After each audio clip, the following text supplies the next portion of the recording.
you've noticed in the afternoons, this has been getting increasingly hotter. But 30 degrees centigrade expected today, 30 and 31 at some point in time. Later in the evening, it will drop to about 26 degrees centigrade.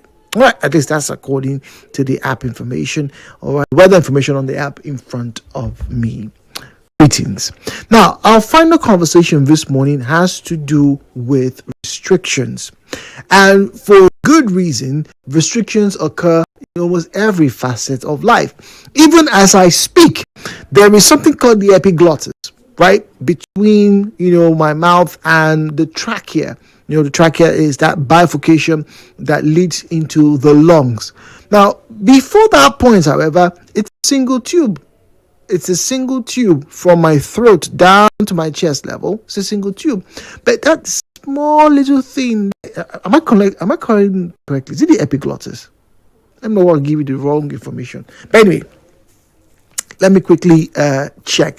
Now, it's a small little flap, right, that prevents water or food from getting to the lungs. That's why when you swallow, right, and let's say you're laughing or the pepper is too spicy or something say something very shocking, you could cough if it gets to the wrong place. So even in our anatomy, there are restrictions. The government has said, look, we want to restrict students from transferring to SS3 because we've noticed that a good number of parents, a good number of individuals use this opportunity to carry out ungodly practices. You pay teachers, you pay schools, you pay school fees. Some people go as far as paying school fees. Some people go as far as even, sewing uniforms, right? And attend a few classes for optics. So when I look around,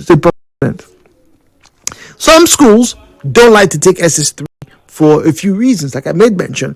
Maybe it's disciplinary challenges, maybe it's financial, maybe there's no proof that this child has or will pay the fees in its entirety, or maybe it's just a difficult scenario to validate the quality that the school has. I remember some schools wouldn't take you in SS3 because they had a track record of maybe 75% or 85% pass rate. So they wouldn't want to bring somebody who they cannot verify, the transcripts from previous classes.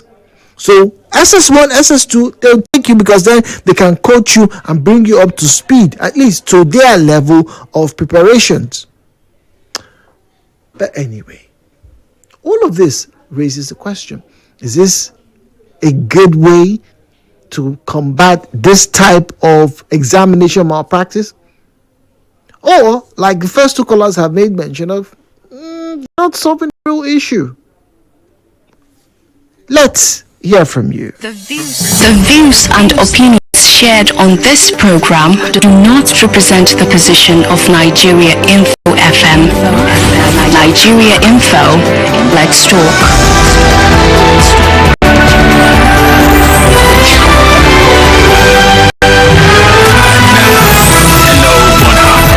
With Jude on 92.3 Nigeria Info.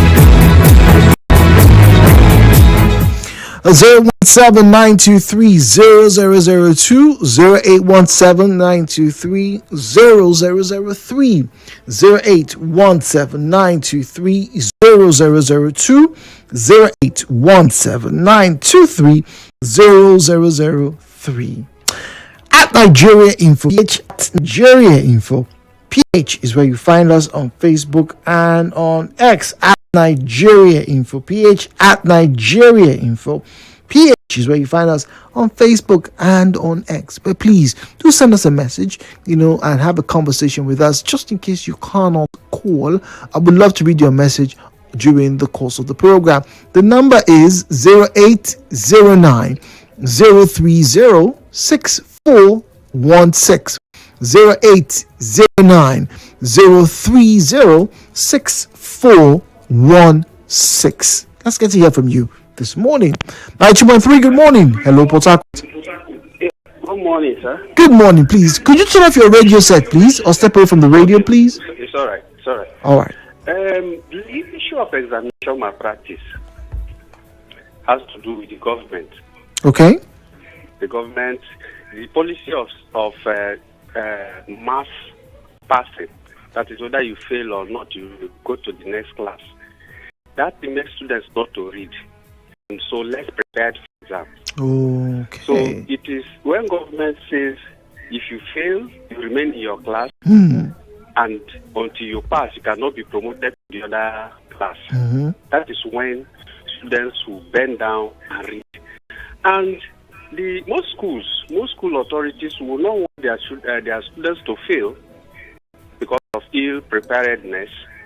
So they will now go as far as aiding and abetting them to pass, giving them answers, just to ensure that their school is making good records. Records, yes. But at the end of the day, test those students who have passed to SS3.